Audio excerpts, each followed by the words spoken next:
Oh, his name is Diogo. Oh, the president of the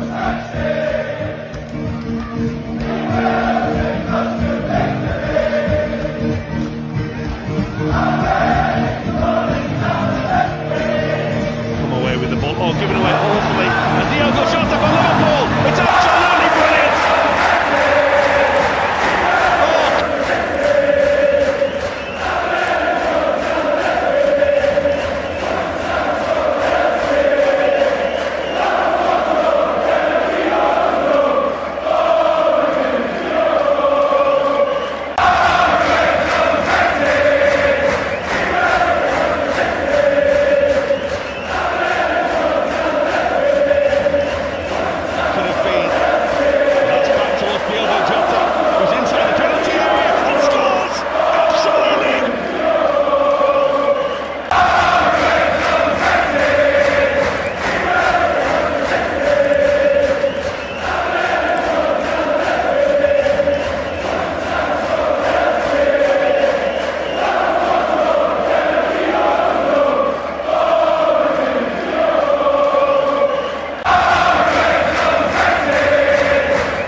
All right, welcome to We Chat Football, the channel where we chat football, and today we'll be talking about the Premier League. 1.8 billion euros spent. Well, over 1.8 billion euros spent.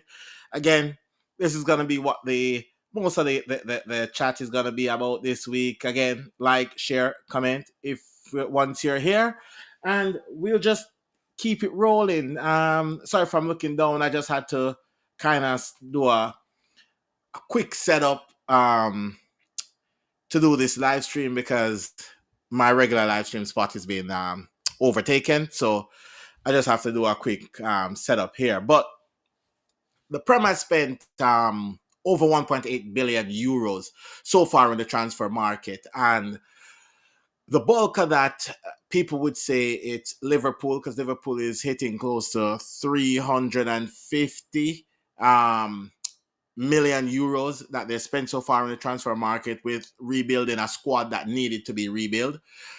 Every Liverpool fan would say we needed a squad rebuild. The thing is that no Liverpool fan would have expected it to be like this, where we're just splashing the cash, like picking the best of the best that's available, and just go out there and just spend the money and get them. No, I mean, there's a lot of what I would call like bullying in the transfer market around. I know Newcastle right now, where we have unsettled XII, and he is looking to kick up a storm, trying to leave out of Newcastle this season. But again, it's just one of those. Do I think we'll get XII? I'm not sure, but we'll see what happens when everything falls into play, if we'll get him, yes or no. But yeah, so over 1.8 billion. I think the Premier League now is officially what we would call the Super League. It's a lot of money to run around in the Premier League, and yes, if clubs is doing between Premier League club to Premier League club transfer, that kind of inflate the value of the player a bit. So a lot of the transfers would go like over the top. For example, Manchester United spent 120 million on just two players. Again, if you would pick up those players outside of the UK, it would be cheaper. But yeah, it's Premier League clubs selling to Premier League clubs, where you know that the valuation of the player is gonna exceed an additional maybe 20-30 million dollars just because of the Premier League situation. Now, we look to the other bracket of that, and then you're thinking, will this make the league a lot more competitive like going forward? Like, is this going to be a really competitive league this season with the amount of money that has been splashed in the Premier League so far? And I would say yes. The teams that have come up looks like they're spending to stay in the league. For example, the Leeds, the Sunderland, they have made a few transfers as well, looking like they're planning to stay in the Premier League, not just come up, grab the cash, get and go back down. They look like they're gonna stay. Um, Tottenham is looking like they're trying to rebuild again to be back within Champions League qualifications again this season. So they're looking to build on that. Arsenal is building because they're looking like they want to push all the way this season, trying to win a title. Arsenal have made some amazing signings. The only thing is that every time Arsenal drop a bomber about a very good signing, here comes Liverpool ruining that by dropping another exclusive on the market right then and there, talking about the new signing that they have coming in, and it's been exciting. I mean, no, Arsenal, they finally got Gyökeres over the line, which a lot of people was buzzing for before the market opened, and everybody's looking out for strikers. He was one of the top targets right around Europe, right around the Premier League, for everybody who's looking for a striker. I wouldn't mind getting him. United was looking at him, and Arsenal was looking at him. Arsenal got him for a really good deal. I was kind of thinking that it would have been one of those where, it could have been a lot of money that they spent for him, but they got a good deal. They got him over the line. Kudos to Arsenal and getting that Gyökeres deal done. You look at Zubameni again, another one that Liverpool has been linked with, another one that we tried to get over the line, didn't get over the line. Arsenal is able to get it over the line. Kudos to Arsenal again. That's another good signing. Question marks over the the Madueke signing. That's a massive question marks over him. Can Mikel Arteta get the best out of him? No, that's something that we have to wait and see. If we're taking our bias and our tribalistic view out of it and just trying to banter, then this is a transfer that I think that, we can really take a step back and take a look at and see if this transfer will work, yes or no. And that's something that we really have to take a look at, because when we really think about it, sometimes a player is not the star player, but sometimes he fits a manager system so well that he goes up another 2-3 levels and everybody's like, oh, that's a bargain. I don't know if Madueke will become the bargain. I am not sure. It is just funny that there's a lot of shopping going on between Arsenal and Chelsea, pretty much just Arsenal shopping in Chelsea, for it not to look at what's happening here. Like, yeah. However, if Arteta can get Madueke to cook, then that's a different story. That could be helping out to Saka. That could be giving Arsenal another threat going forward. Now, for the rest of the players that they bought what you would call depth, which is players that are not going to start but are okay being at the club, happy being at the club, and play their role to the best of their ability when they get the chance. Every club need those players. And the fact that Arsenal got one in the midfield, I'm not sure about the whole Kepa situation. I believe that still the wages is still too much for a backup goalkeeper. That's just my view on it. If I'm looking at those signings from Arsenal, then we can look there. On the other hand, we have Manchester City, which is another title contender this season that went out in January, and they start their strengthening from January, bringing Marmoush alongside Gonzalez and a few others. And then they hit back in the summer and they re-strengthen that midfield again. And everybody know that was their biggest weakness last season, is the midfield. And they add the lights of Turkey in the midfield, among others. And to be fair, it's really looking like they could be doing something really massive this season. They're still missing, I believe, one or two players to kind of get things turned around. But they need to move some players on. And I think that's kind of where it's at. They're trying to move players out before bring some players in. And I see Manchester City is going to be in and around challenging. Arsenal, mm, if Mikel Arteta change how they play, just a quick step back to Arsenal. If Mikel Arteta change, go back to the season where he was playing fluid and Arsenal was scoring a lot of goals and spanking a lot of teams, then yes, I could see them challenging. But if he goes back to playing similar to what he played last season or the season before, I could see Arsenal struggling to even break into top four. That's just my view on Arsenal. But over to City. City is going to be in and around that challenging as well, due to the fact that Manchester City is Manchester City and they have Pep at the top of their game as manager, and he's just one of the best. So he's going to be able to turn that team around and push for the major honors this season. That's just my view on the whole Manchester City like signing so far and what impact they would make. Yeah, so that's another bulk of the over 1.8 billion that has been spent. And then we look at the biggest culprits in the market that's splashing the cash here, there, and everywhere, which is Liverpool. And the business that Liverpool has done has put them not just title favorites, but I also believe that they're Champions League favorites as well. And I'm not writing off PSG, and I'm not saying no that Liverpool is way better than PSG, but Liverpool are closer to where PSG was last season. And again, let's all remember it's a penalty shootout that separate both teams in the Champions League. However, we have seen PSG move from strength to strength to strength. And yes, they lost the Club World Cup to Chelsea, but we have seen PSG move from strength to strength. Liverpool have gone out. They have picked up the best midfielder in Germany. They also picked up I would say, the second best attacker, like in Germany as well.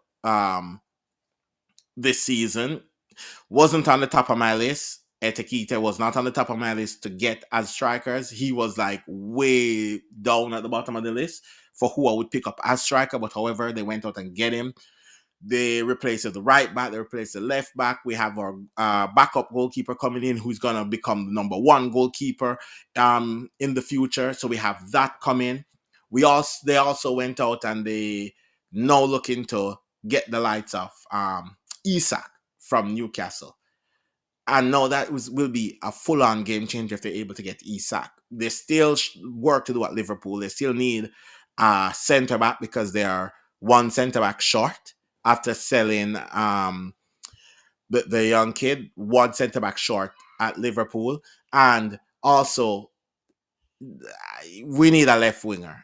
If the fact that Luis Diaz is about to leave, with the fact that Chiesa isn't favored by the manager, and the manager doesn't see him a part of his plans, we need to do a replacement on both of those. So yeah, so therefore there's going to be more spending from Liverpool coming up this in the transfer window, and I think Manchester City is going to spend more.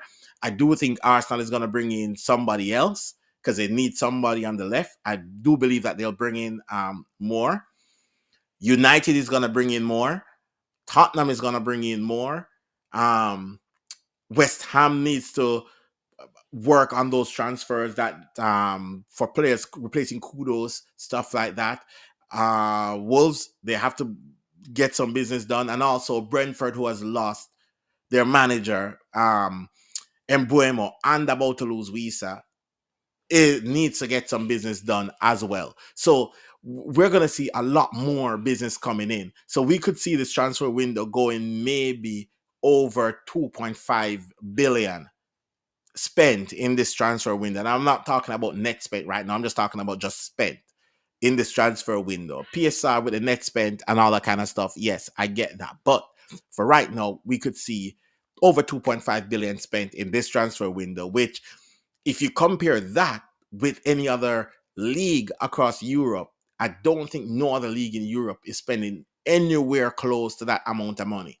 No, this is where I'm thinking that did England just created its own Super League?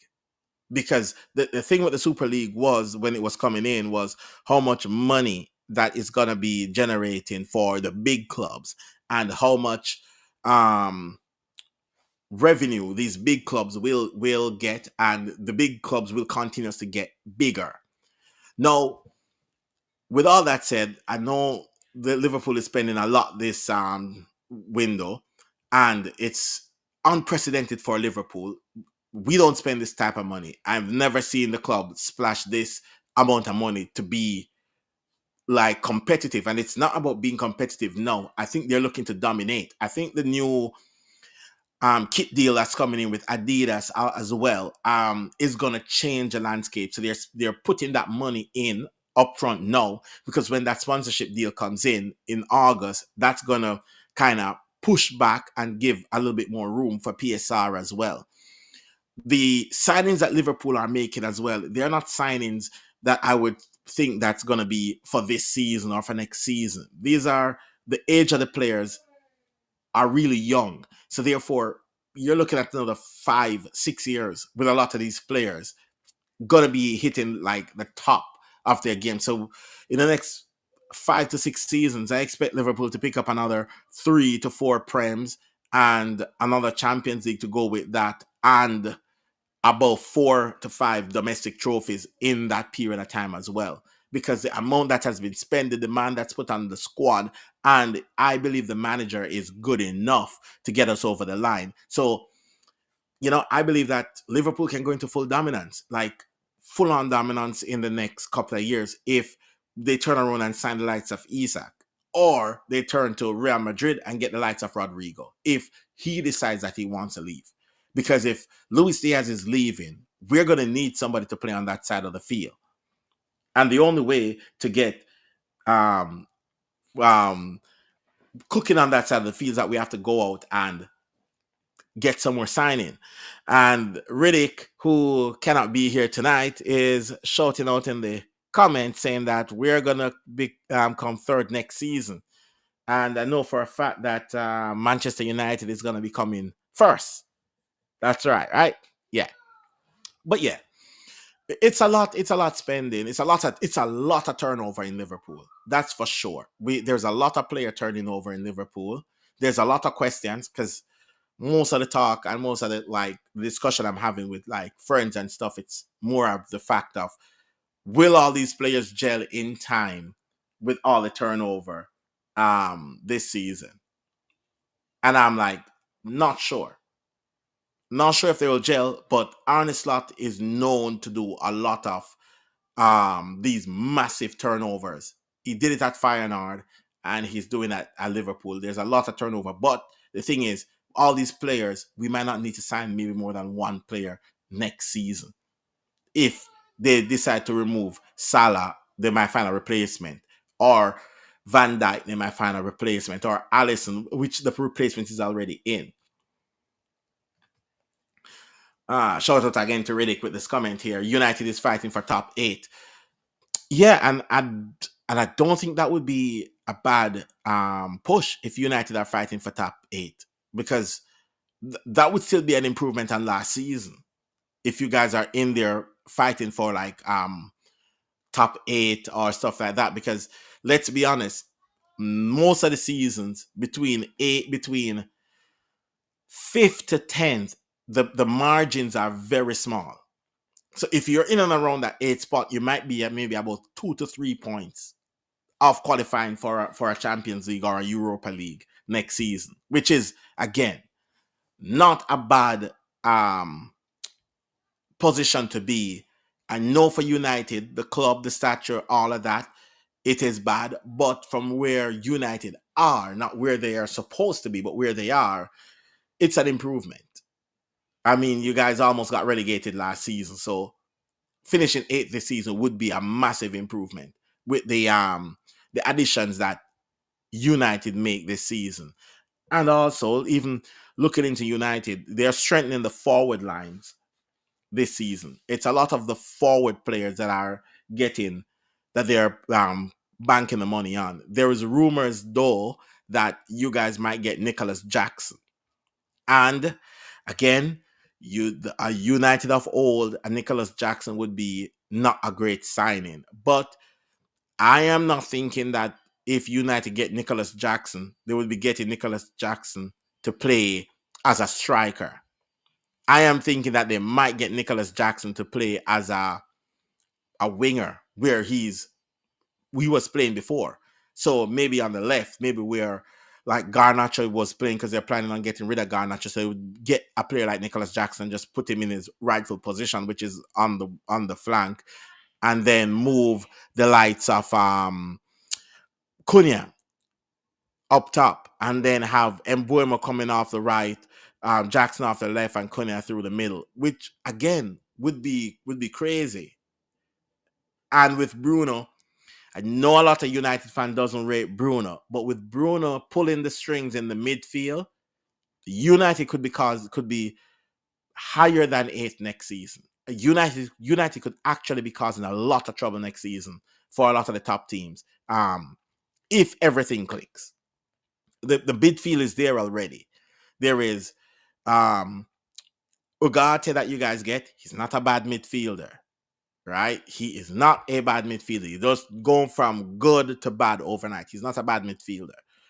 It's just that the team itself is not gelling at the moment. So you would have a midfield of Bruno, Ugarte, and one more. I'm not, maybe Mason Mount. No, I think Mason Mount time is up, but you guys just can't move him on. And then one more, maybe Kobe Mainu. I'm not sure who you guys have that can play that central role in the midfield. And again, Amarin played with a back three. So you have the defenders there. They were injured last season, but you have the defenders there to do bits. Right back, left back, you might need to look to invest in those positions as well. I don't know what Manchester United transfers are looking like. I know there's a lot of standstill. There's a lot of negotiating trying to get one or two players through the door. But again, I will say this again. Getting the lights of a proper left back, a proper right back, a marauding one that can overlap, that can help going forward, and a goalkeeper, because you guys need a goalkeeper. And yeah, I wouldn't put Manchester United as a title challenger after that. I wouldn't put them, but I would say that they'll be knocking anywhere from 5th to 6th. So a top 8 is not that far conceivable. And if one of the teams have an off season this season, we could see Manchester United even maybe pushing for that top 4 position if a team has an off season this season. But yeah, that's just something that we have to take a look at. We have to see how the season progress and where we all go from here when it comes down to Manchester United.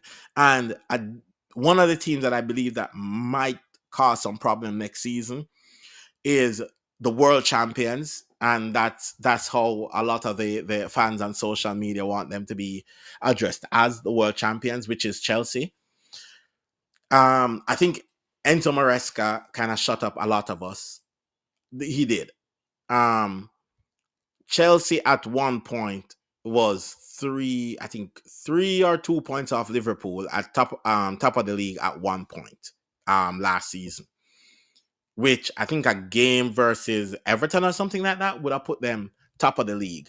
I am not sure. I'm just trying to remember what happened last season. And then they kind of fell away from that. So it shows that Maresca can get them into a position where they can maybe put a title charge together and challenge. So I have Chelsea finishing in my top 4 this season with the business that they got done. Personally, I am not a fan of João Pedro, but from what I see, he went to Chelsea and did in the Club World Cup. It's going to be peak. The good thing for Chelsea, and this is the good thing for Chelsea, is that they also have Liam Delap, who is not going to take sitting on the bench.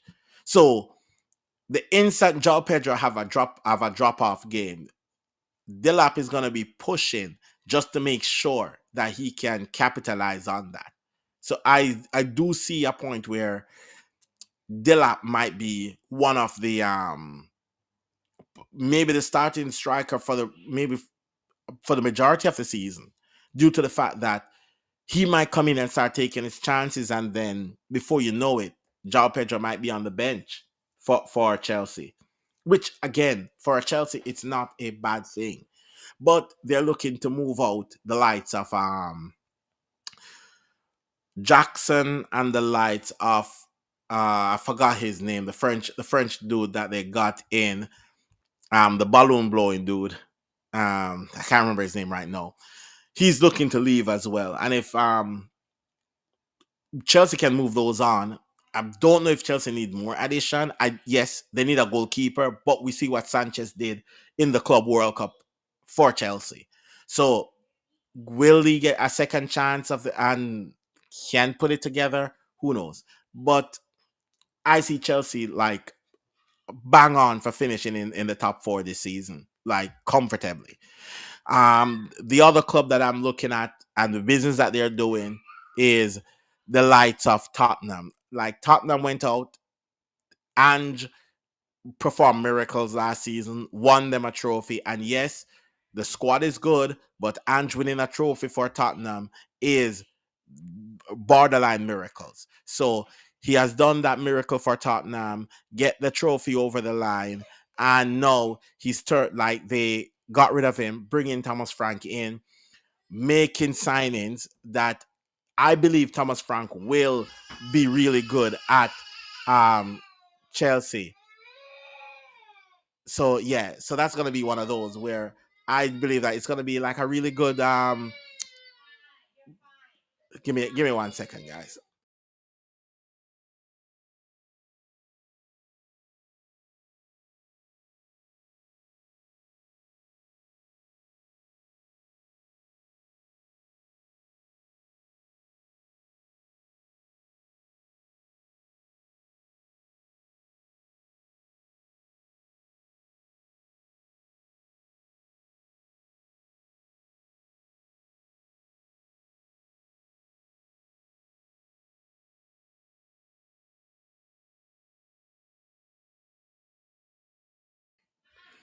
Yeah, sorry about that, guys. Yeah, so for like Thomas Frank, I believe that Thomas Frank will be a really good manager at Tottenham, and I do think that he can keep them in the top 4. I do believe that he can bridge that gap, keep them in the top 4. Will he be successful of winning a trophy at Tottenham? It's yet to be seen. I mean, some of the most successful league managers at Tottenham have not delivered a trophy, and some of the unsuccessful league managers at Tottenham have delivered trophy. So I don't believe that most Tottenham fans will be demanding trophies anyways. I just believe that most Tottenham fans will just want to be challenging for a place in Europe and playing in the Champions League regularly. I think that's kind of where Tottenham is with what they're looking forward to the season right now. But will Thomas Frank have them doing that? I do believe he will. I believe he will have them doing that. I believe that's going to be the easiest part of his job, is getting all that clicking together, because I don't think Tottenham has a bad squad as where they finish. I just believe that there's just a lot of players in that squad that underperformed and was injured. We got to remember there was a ton load of injuries, especially to the back line for Tottenham last season. I think their starting 11 played together less than 10 times for the entire season. That's the first 11 playing together. So they have been ravaged by injuries for the season. However, Ange won them a trophy. Frank is coming in. Let's see what Thomas Frank can do. And yeah, we go from there. Well, anyways, guys, there's a meltdown happening, so I'm gonna have to go deal with that. Anyways, big up. We should be live streaming on Sunday. I don't see any reason why we are not. And you know how it goes. Sunday vibes. We're just gonna kick it, talk about some more preseason games, because there's a bunch of preseason games playing. So we're gonna do that on Sunday. All right. So like the video, subscribe if you're watching back. We're trying to get to 250 subscribers. Help the channel grow. Okay. Catch you on the other one. Peace. Put you up with the Diego Jota video. Portugal, let him be, don't you know? Oh, Diogo. Oh!